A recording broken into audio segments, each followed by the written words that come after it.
Hello hi നമസ്കാരം, it's me യോസ് പൊന്നു. വെൽക്കം ടു മൈ ചാനൽ പൊന്നു അദ്രസ് വേൾഡ്. എല്ലാവരും സുഖമായിട്ടിരിക്കാമെന്ന് പ്രതീക്ഷിക്കുകയാണ്. അപ്പോൾ ഇന്നത്തെ നമ്മുടെ വീഡിയോ എന്ന് പറഞ്ഞു കഴിഞ്ഞാൽ കുറേ മാസങ്ങൾക്ക് മുന്നേ ഉള്ളൊരു റിക്വസ്റ്റാണ്.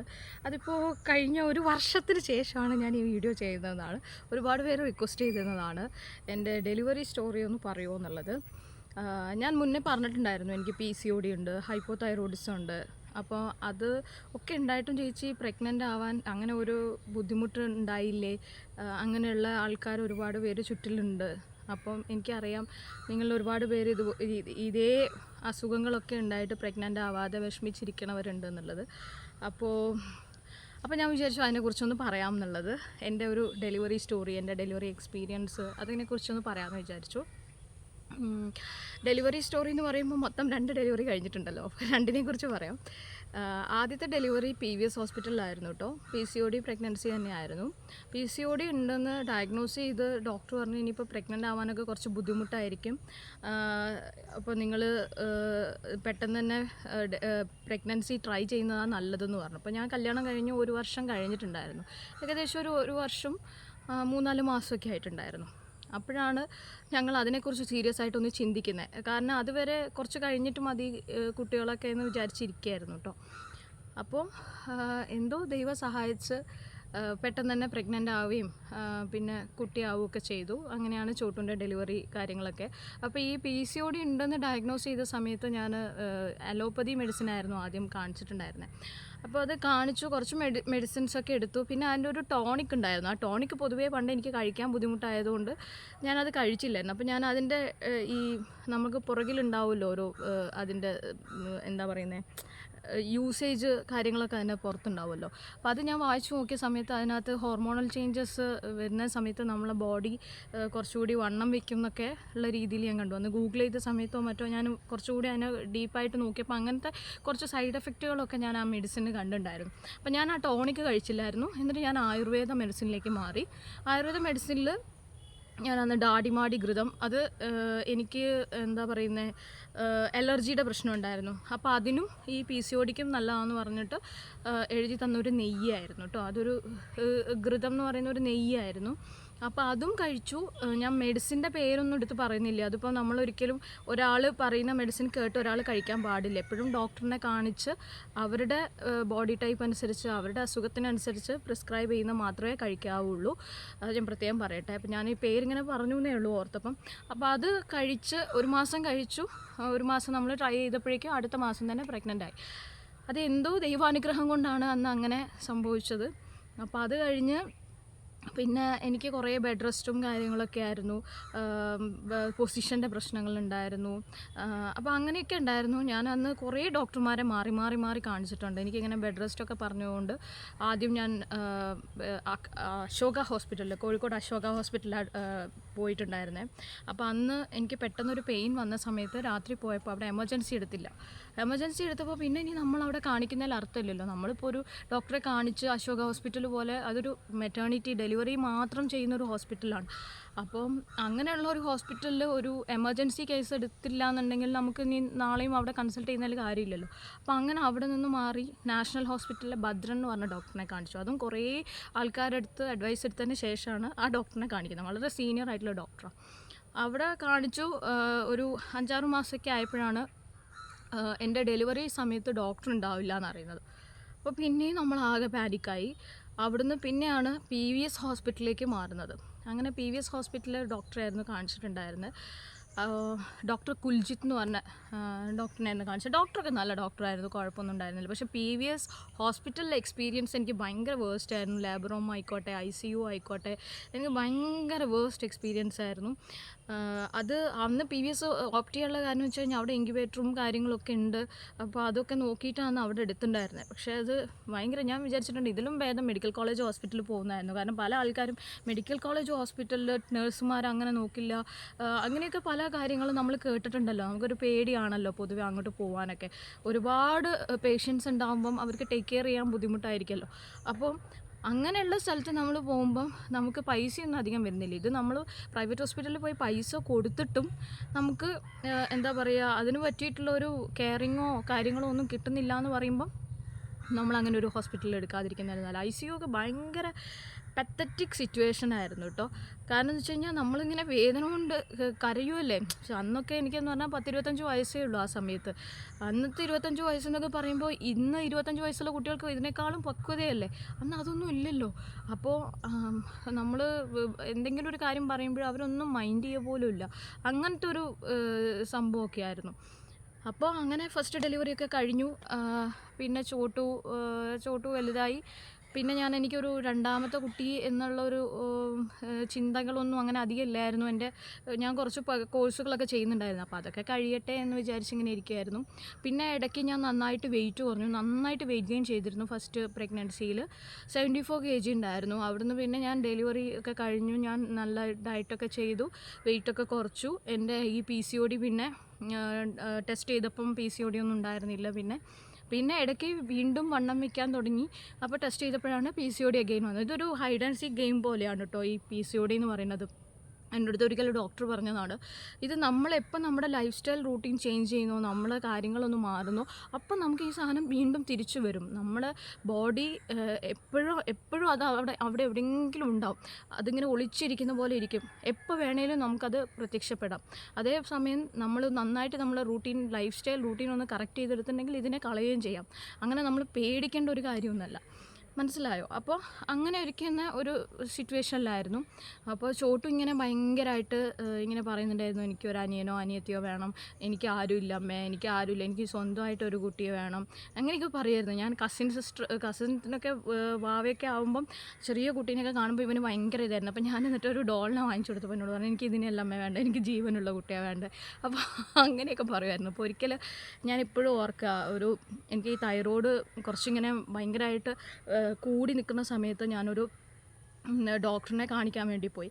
അപ്പോൾ ഡോക്ടർ പറഞ്ഞു, നിങ്ങൾ പ്രഗ്നൻസി ട്രൈ ചെയ്യുന്നില്ല എന്നുണ്ടെങ്കിൽ ഈ മെഡിസിൻ 50 കഴിച്ചാൽ മതി, അല്ലാന്നുണ്ടെങ്കിൽ നിങ്ങൾ 100 കഴിക്കണം എന്നൊക്കെ ഇങ്ങനെ പറഞ്ഞു. അപ്പോൾ ഞാൻ പറഞ്ഞു, ട്രൈ ചെയ്യുന്നില്ല. ഇവനന്ന് കാറിലിരുന്ന് ഒരൊറ്റ കരച്ചിലായിരുന്നു, ഭയങ്കര കരച്ചിലായിരുന്നു.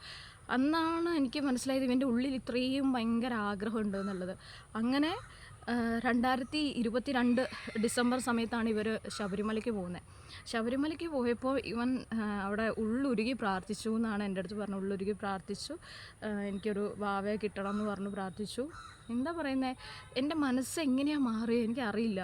ഇപ്പോൾ കുറേയൊക്കെ നമ്മൾ ദൈവവിശ്വാസികളായതുകൊണ്ടാണോ എന്താണെന്നറിയില്ല, എൻ്റെ മനസ്സ് എങ്ങനെയാണ് മാറിയെന്ന് എനിക്കിപ്പോഴും.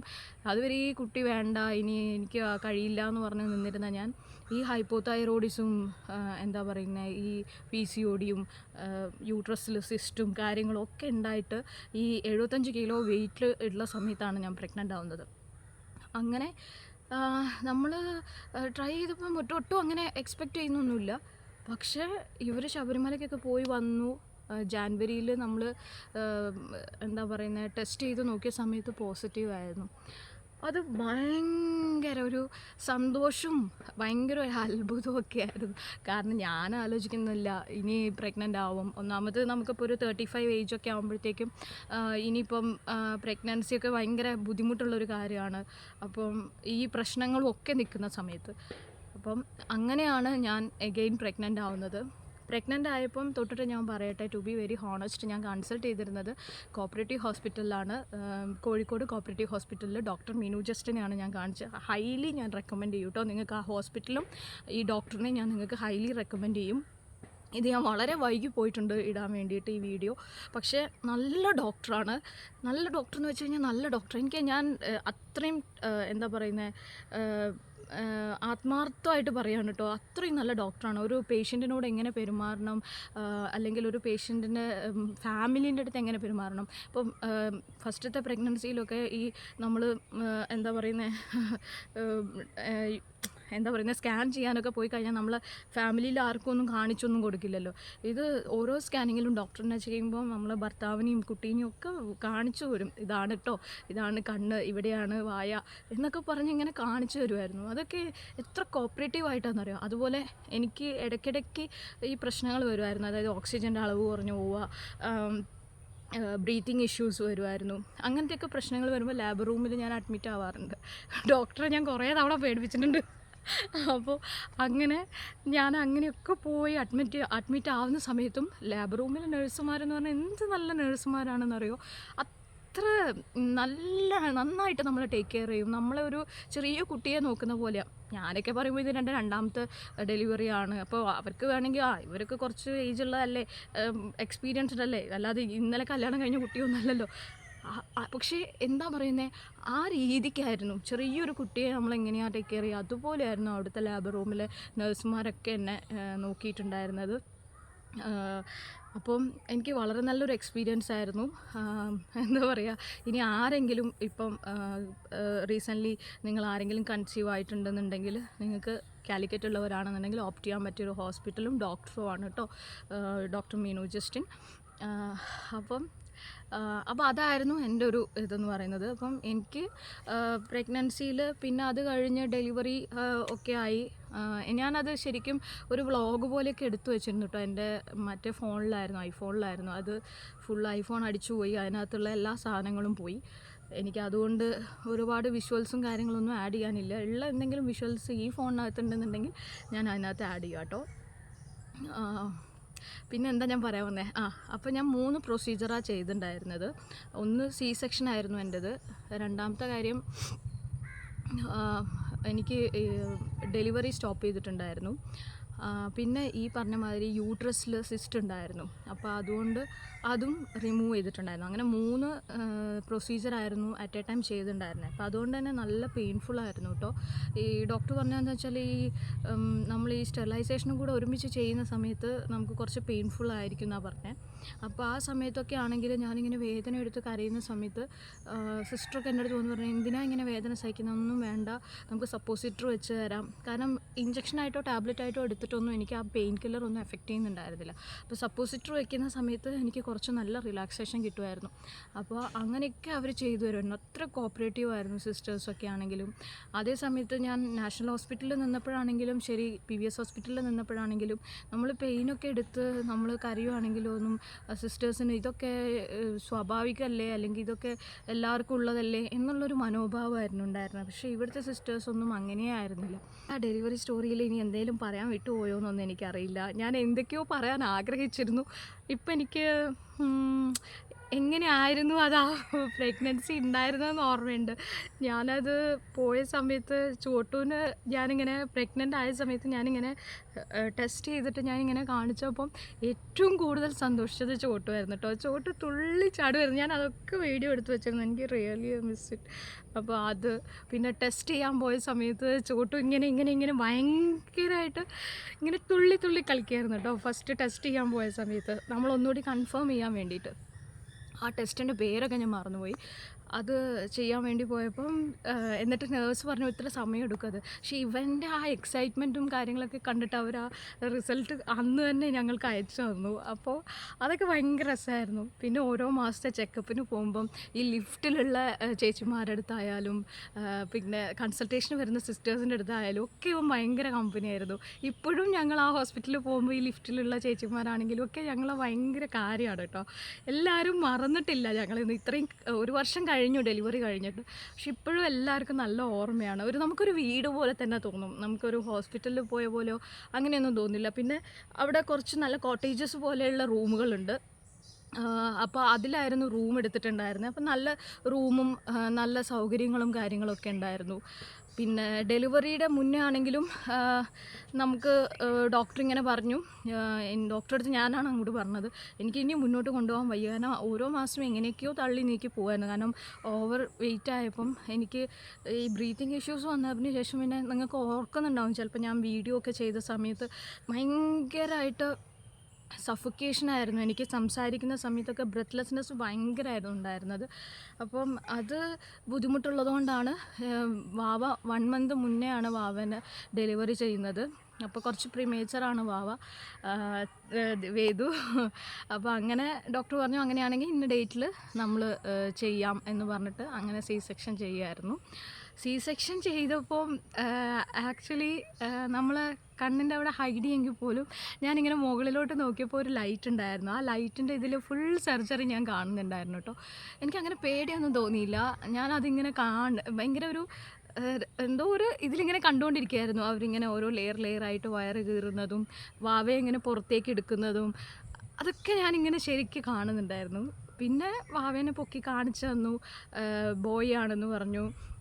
അപ്പോൾ എന്നോട് നമ്മൾ സർജറി ചെയ്യുന്നതിന് മുന്നേ ഡോക്ടറിനോട് ചോദിച്ചു എന്ത് കുട്ടിയാണ് വേണ്ടതെന്ന് ചോദിച്ചു. അപ്പോൾ ഞാൻ പറഞ്ഞു പെൺകുട്ടിയാണ് വേണ്ടത്. പക്ഷേ എൻ്റെ ഉള്ളിൽ ഇങ്ങനെ പറയുന്നുണ്ടായിരുന്നു കേട്ടോ ഇത് ആൺകുട്ടി തന്നെയാണെന്നുള്ളത്. അപ്പം അങ്ങനെ ഡോക്ടർ പറഞ്ഞു ആദ്യമായിട്ടാണല്ലോ ഒരാൾ പെൺകുട്ടി വേണമെന്ന് പറയുന്നത്, എല്ലാവർക്കും ബോയ് ആണ് വേണ്ടത്, വെരി ഗുഡ്, നമുക്ക് ഇനിയും ചാൻസ് ഒക്കെ ഉണ്ടല്ലോ എന്ന് പറഞ്ഞപ്പം തന്നെ ഞാൻ ഊഹിച്ചു എന്തായാലും ഇത് ആൺകുട്ടി തന്നെ ആയിരിക്കും എന്നുള്ളത്. എനിവേ അങ്ങനെയാണ് ഇതുണ്ടായത്. അപ്പോൾ അങ്ങനെ ഇതൊക്കെയാണ് എൻ്റെ ഡെലിവറി സ്റ്റോറി. ഇനി എന്തെങ്കിലും ഞാൻ പറയാൻ വിട്ടുപോയോ എന്ന് എനിക്കറിയില്ല കേട്ടോ. 1 വർഷം മുന്നേ ഉള്ള സ്റ്റോറി അല്ലേ, അപ്പോൾ അത് ഓർത്തെടുത്ത് പറഞ്ഞപ്പോഴത്തേക്കും കുറേ അങ്ങ് എന്താ പറയുന്നത്, കുറേ അങ്ങ് ലേറ്റായിപ്പോയി. ഇനി എന്തായാലും വേണ്ടില്ല, ഒരു ജസ്റ്റ് ഒരു എന്താ പറയുക, ഒരു ചിറ്റ്ചാറ്റ് പോലെ നിങ്ങളിതിനെ കണ്ടാൽ മതി, ഒരു കഥ കേട്ട പോലെ കേട്ടോ. അപ്പോൾ അത്രയ്ക്കേ ഉള്ളൂ. അടുത്തൊരു വീഡിയോയിലൂടെ നാളെ നമുക്ക് വീണ്ടും കാണാം. Thank you so much for watching. അപ്പോൾ bye, take care, love U.